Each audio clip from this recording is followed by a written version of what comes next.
It's Alpha in the upcoming. Lovely to speak to you today. Congratulations on this fantastic film. Oh, you're welcome. So what was it about it that made you want to climb on board, be a part of this and tell John's story? I remembered seeing the documentary in 1989, which was called John's Not Mad. And it was called John's Not Mad because people within his community, within the school, police, thought he was mad. They thought he was going mad.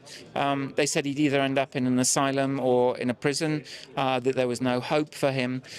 He didn't know what was going on. He was a 15-year-old young man who, up until that point, had had a relatively normal life. He played sports, he had friends, he was good at school. Suddenly he was told that he couldn't take exams because he was a disruptive character. People said he was pretending. People said that he was inventing it. There was no diagnosis available for Tourette's. And I remember that documentary and I really engaged with him and his character immediately. 40 years later, I think, which would have brought me to about 2.5 years ago, I sat down and thought, what do I want my next film to be about? And I really wanted to do something which was a little risky, a little unusual, a little unique. And I remembered this character and I remembered this story. So I watched all the documentaries over the years.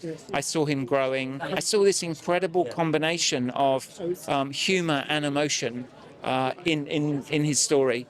And that fascinated me. And I think if you look back at a number of my films, I quite like to combine those two elements, really since my first film.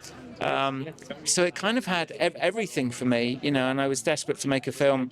I went up to Galashiels and I knew what was going to happen. John was going to say, I'm really sorry, but I've already given the rights to my life story in a film or biography to someone else. And that wasn't the case. He said no. So I said, look, if you would feel comfortable and if you trust me, and you have to remember that many times in the past, John had been kind of duped into taking part in TV shows or, even just newspaper articles on the understanding that it would help people understand Tourette's. But what people really wanted was for him to do, to say something that was controversial. It would just be a little cheap joke on the day for that TV show or that radio station. So I assured him that wouldn't be the case. I assured him that I would make him an executive producer on the film.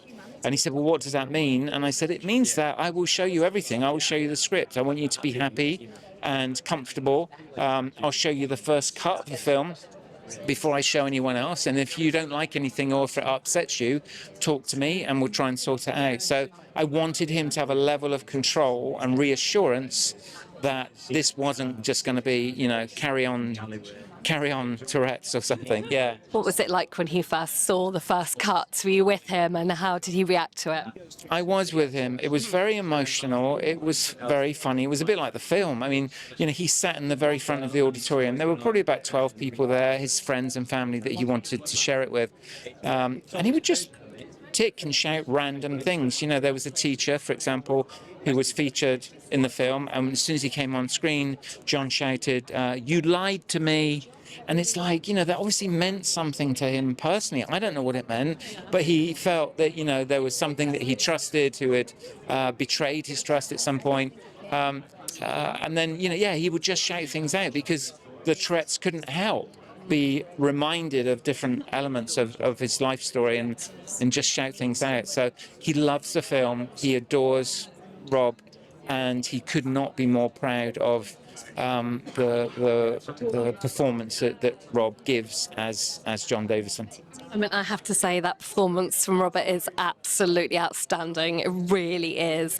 Did he exceed your expectations? And did you kind of work with him so that there was a little bit of improv in the work as well?